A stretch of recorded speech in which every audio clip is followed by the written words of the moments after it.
Welcome back. I'm Star Connor, and joining me this morning is Katie Woods. How are you doing? Good morning. Good. I am so excited to talk to you about the sanctuary. A lot is going on. Always. Oh my gosh, National Day is coming up. So talk a little bit about that. It started about 3 years ago, and it's anchored out of NOAA in headquarters in Washington, D.C. And so it's National Get in Your Sanctuary Day.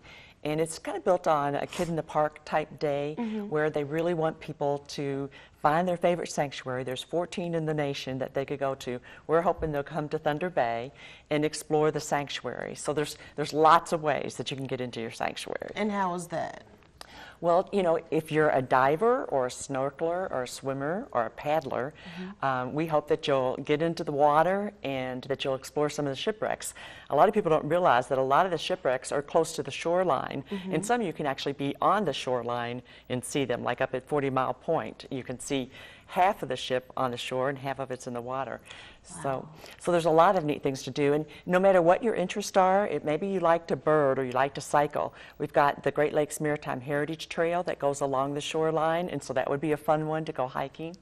So we're hoping that, you know, people will find a way to get out there and really appreciate it, because the whole point of getting to your sanctuary is the more that you engage with your freshwater resource, which, you know, Thunder Bay National Marine Sanctuary is the only freshwater resource sanctuary, the more you will take care of it, love it, appreciate it.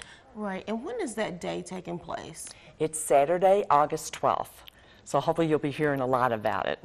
And I know one of my favorite things to do to learn more about our sanctuary is the glass bottom ship. Yes, yes, and that's a big deal.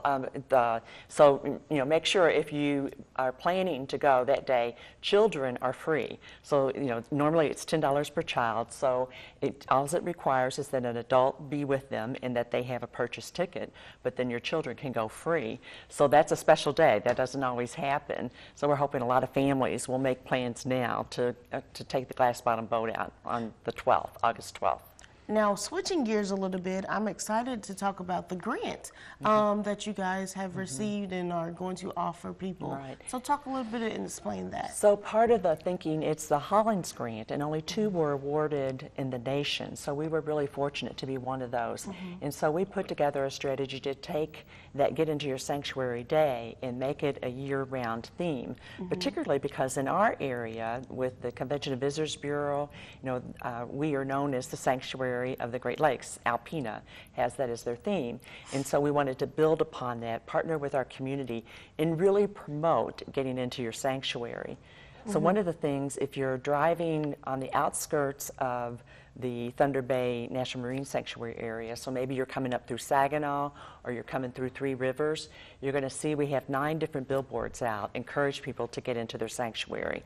And part of it is to make people aware that we're here, but also that there's lots of things you can do regardless of what your interests are. There's something for everybody to explore. And we're also protecting our Great Lake right now. Some of the 4-H kids and things are getting out and doing That's things. another great way to get in your sanctuary. So we're encouraging people to spend maybe 30 minutes, an hour, you know, along their beach or their shoreline, doing what they can to help clean it up and keep it safe.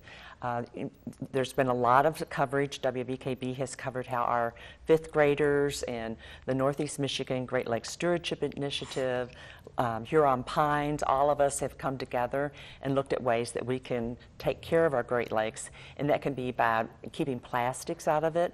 Our students have a campaign with all the local restaurants so that instead of automatically giving people plastic straws, which are typically just a one-use plastic and that are tossed, it's a real problem for the Great Lakes because they get in there and then they break down to microplastics. The fish eat them, which means eventually we eat them. And so there's a lot of ways to be able to support the Thunder Bay National Marine Sanctuary. And they can learn more on the website. And thank you once again, Katie, for coming in and teaching us more about saving our Great Lake. And right now we're going to turn it to weather with meteorologist Ulysses Garcia.